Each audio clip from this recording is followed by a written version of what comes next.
नमो भगवते वासुदेवाय. सार्थ सुबोध ज्ञानेश्वरी. लेखन आणि वाचन सौ मनीषा भास्कर अभ्यंकर, महाराष्ट्र, मिरज 416410. अध्याय 4. कर्म ब्रह्मार्पण योग. प्रतिकृप यज्ञ भाग पहिला. दैवयज्ञ व ब्रह्मयज्ञ. ओव्या आहेत 122 ते 126 आणि गीतेचा श्लोक 25. भगवंतांनी 24व्या श्लोकात कर्तव्यरूप यज्ञाचं वर्णन करून त्याची ब्रह्मप्राप्ती ही फलश्रुती सांगितली. आता भगवंत दैवयज्ञ, तपोयज्ञ वगैरे काही यज्ञांचे वर्णन करणार आहेत.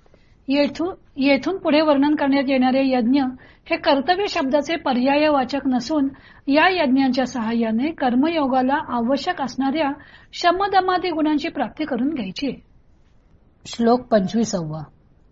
दैवमेवा परे यज्ञम योगिनः पर्युपासते ब्रह्माज्ञाव परे यज्ञम यज्ञेनैवोपजुह्वति. दुसरे योगी दैव यज्ञाची उपासना करतात. कित्येक योगी ब्रह्मरूपी अग्नीचे ठिकाणी यज्ञानेच यज्ञाची उपासना करतात.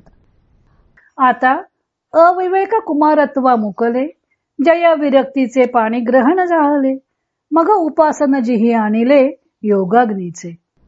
आता ज्यांचे अविचार रूप बालपण गेलेले आहे, म्हणजे ज्यांना विवेकरूप तारुण्य प्राप्त झालेले आहे, ज्यांनी विरक्तीशी लग्न लावलेले आहे आणि मग योगरूप अग्नीची उपासना स्वीकारलेली आहे, जे यजनशील हरनिशी जिही अविद्या हविली मनेसी गुरु वाक्य हुताशी हवन केले.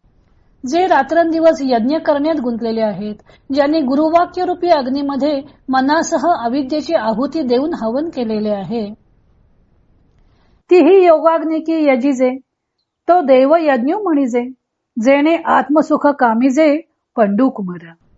ते योगरूपी अग्नीचे ग्रहण केलेले अग्निहोत्री जो यज्ञ करतात त्यास दैवयज्ञ असे म्हणतात. अर्जुना, तेथे त्यांनी आत्मसुखाची इच्छा धरलेली असते. दैवास्तव देहाचे पाळण, ऐसा निश्चयो परिपूर्ण, जो चिंतिना देह भरण, तो महायोगी जाण दैवयोगे.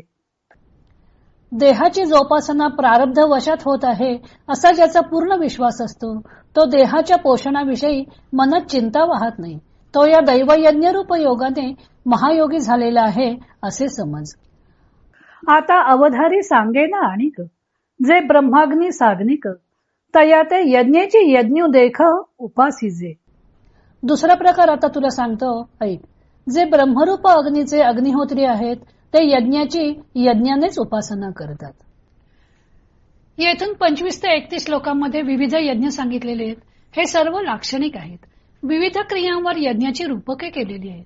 हे लक्षात घेऊन ज्ञानेश्वरांनीही रूपकात्मक वर्णन केलेले आहे. 25व्या श्लोकात दैवयज्ञाचे व ब्रह्मयज्ञाचे वर्णन केलेले आहे. देवादिकांच्या उद्देशाने केलेले यज्ञ ते दैवयज्ञ व कित्येक योगी ब्रह्मरूपी अग्नीत यज्ञानेच यज्ञाची उपासना करतात. या श्लोकातील दुसऱ्या ओळीचं पुरुष सूक्तातील ओम यज्ञेन यज्ञम यजंत देवाः या ओळीशी साम्य आहे.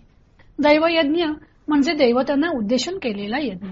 यात योगिनः हे पद यज्ञार्थ कर्म करणाऱ्या निष्काम साधकांसाठी आलेले. दैवयज्ञ हा भगवद अर्पण रूपी यज्ञ आहे.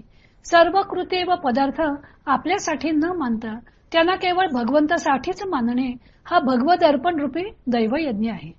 दुसरा ब्रह्मयज्ञ आहे. ते ब्रह्मरूपी अग्नीत यज्ञानेच यज्ञाची उपासना करतात. वास्तविक जीव व शिव एकरूप आहेत, परंतु चेतनाचे जडाशी तादात्म्य झाल्यामुळे जीवात्मा अज्ञानामुळे आपले परमात्म स्वरूप ओळखत नाही. हे स्वरूप ओळखण्यासाठी जीव शास्त्र व आचार्य यांच्याकडून प्राप्त केलेल्या उपदेशाने त्या तत्वज्ञानाचे निरंतर मनन करून परमात्म्यात आत्मरूप एकरूप करतो. यालाच ब्रह्मयज्ञ म्हटलेलं आहे. ज्ञानदेवांनी दैवयज्ञ करणाऱ्या योग्यांचे वर्णन करताना म्हटले आहे की हे योगी ज्ञानी असतात. त्यांचा अविवेक कुमारत्वाला मुकलेला असतो, म्हणजेच त्यांचे अविचाररूप बालपण गेलेले असते. अर्थातच ते विवेकरूपी तारुण्य प्राप्त केलेले असतात, म्हणजेच ते विवेकी असतात. त्यांनी विरक्तीची लग्न केलेले असते, म्हणजे ते विरक्त असतात व योगरूपी अग्नीची ते उपासना करतात. ते अद्वैत ब्रह्मबुद्धीने गुरुवचन रूपी अग्नीत मनासह अविद्येचे हवन करतात. ते जीव ब्रह्मैक्याची उपासना करतात. तो दैवयज्ञ आहे. व दुसरे लोक ब्रह्मरूप अग्नीत यज्ञाने यज्ञाची उपासना करतात. ज्ञानदेवानी ब्रह्मयज्ञाचे त्रोटक वर्णन केलेले आहे. भगवंत पुढे इंद्रिय संयम यज्ञ व विषय यज्ञ सांगणार आहेत. तो भाग आपण उद्या पाहू.